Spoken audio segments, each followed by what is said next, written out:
I'm Buffalo Whitewater, and today I'm going to teach you about how you can start a fire using nothing but your hands and a couple pieces of wood.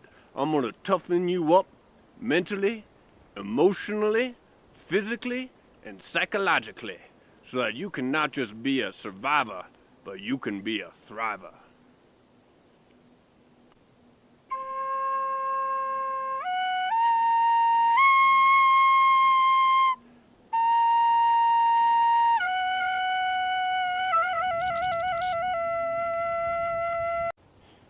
Step 1, what you're going to want to do is lay out your wood all nice and organized like I have it here. I got my big logs, I got my medium logs, and I got my kindling. Now what you're going to want to do next is make a bird nest sort of thing, just like these birds make up in their tree. And what this will be used for is once you get your little ember starting to go, you're going to put it in here and start blowing on it and get this going first before you transfer it to your kindling pile.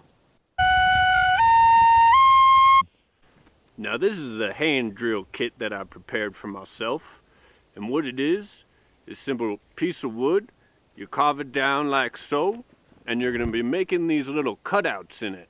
So what you're going to want to do is cut out a little circular bowl type shape, and then from the edge of the wood into the middle of the bowl you're going to cut a V, because that's where your little ashy embers are going to fall into and start to collect.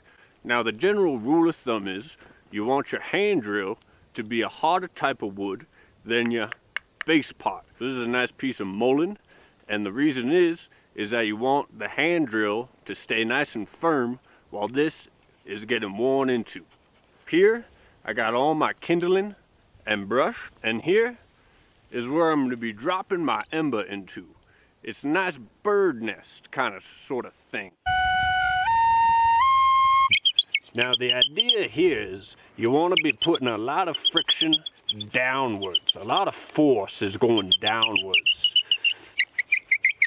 And what you want to do is you want to really let the stick go from your palm to the tip of your finger, so you get the most surface area on each roll. And once you start getting comfortable, what you can do is kind of see this motion here where my hand gets angled upwards. Now what that's going to allow you to do is be pushing down but not actually be moving down the stick, so your hands will stay in a stationary location while you're still doing the rubbing motion.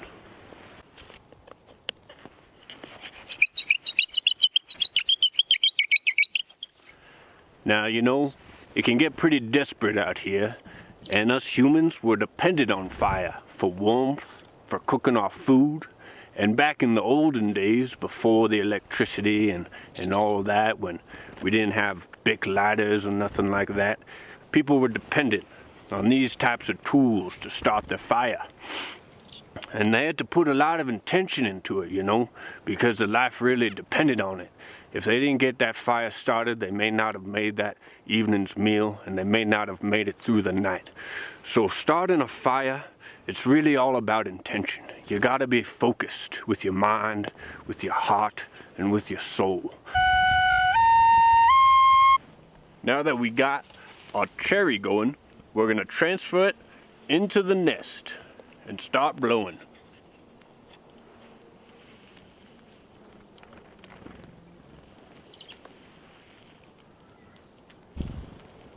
You want to breathe on your nest nice and lightly.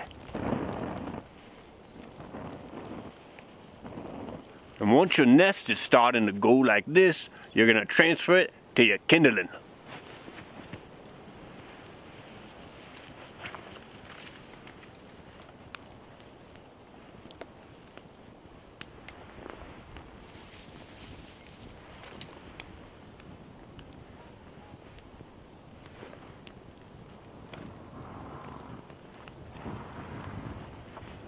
Once your kindling is nice and lit, that's when you can start adding your medium-sized pieces of wood.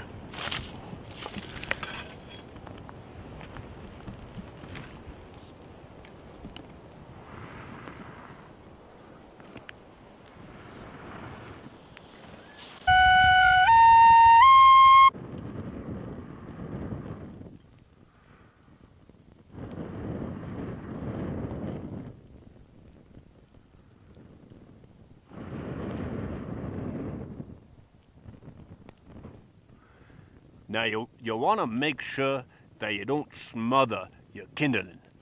What you want to do is have nice room for air to go in and out. And that's why when I'm breathing, I'm adding oxygen to the fire. Now once your fire is really getting going and all your kindling is burning up, that's when you can start adding your larger pieces of wood. And you can form a teepee type of shape like this. It'll allow the fire to really, take a larger form, take it to the next level. Yeah, this is gonna be real nice.